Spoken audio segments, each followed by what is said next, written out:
Bismillahirrahmanirrahim. Assalamualaikum warahmatullahi wabarakatuh. Perkenalkan, nama saya Hilmi Alwanusen, saya dari kelas 11 IPS 2.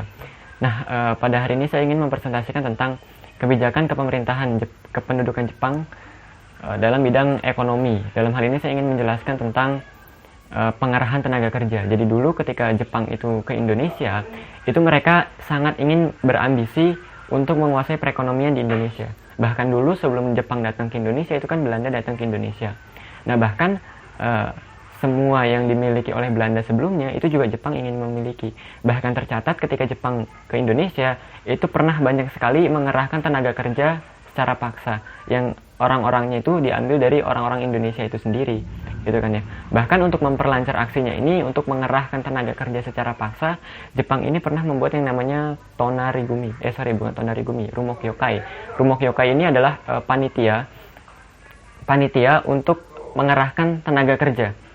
Jadi, apa sih tugasnya dari si rumokyokai ini? Jadi, ketika pemerintah Jepang itu memerlukan tenaga kerja, maka tugas daripada si rumokyokai ini adalah memenuhi kebutuhan-kebutuhan tenaga kerja paksa untuk pemerintahan Jepang dalam bidang militer, pembangunan benteng, dan yang lain sebagainya.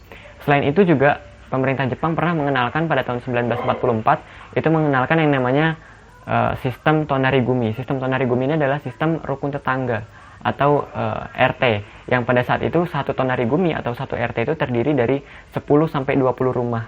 Sebelumnya kan ketika Indonesia itu belum dimasuki oleh Jepang, sebelum tahun 1944, itu belum ada yang namanya sistem RT. Jadi cuma ada desa.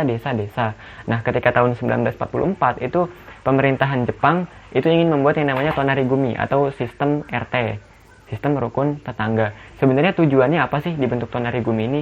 Sebenarnya tujuannya itu adalah yang satu, mengawasi masyarakat, dua, menyelidiki masyarakat, dan yang ketiga adalah ingin memperlancar kewajiban-kewajiban yang dibebankan kepada rakyat. Nah, dulu pada pengerahan tenaga kerja paksa yang dilakukan oleh pemerintah Jepang itu disebut dengan yang namanya romusa.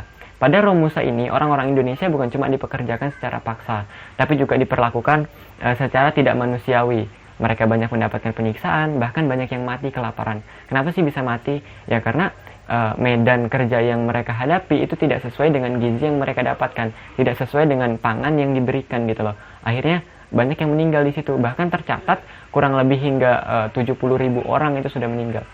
Dan bukan cuma laki-lakinya aja yang dipekerjakan secara paksa, tapi perempuan-perempuannya juga diangkut oleh pemerintah Jepang.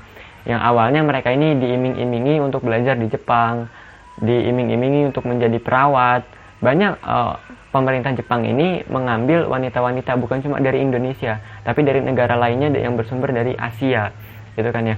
Bahkan total itu tercatat pemerintah Jepang pernah mengangkut hingga 200.000 perempuan. Untuk apa sebenarnya perempuan ini? Untuk dijadikan wanita penghibur untuk tentara-tentara Jepang yang disebut Jugun Ianfu kalau saya nggak salah gitu. Mungkin itu aja yang dapat saya sampaikan, kurang lebihnya mohon maaf. Wassalamualaikum warahmatullahi wabarakatuh.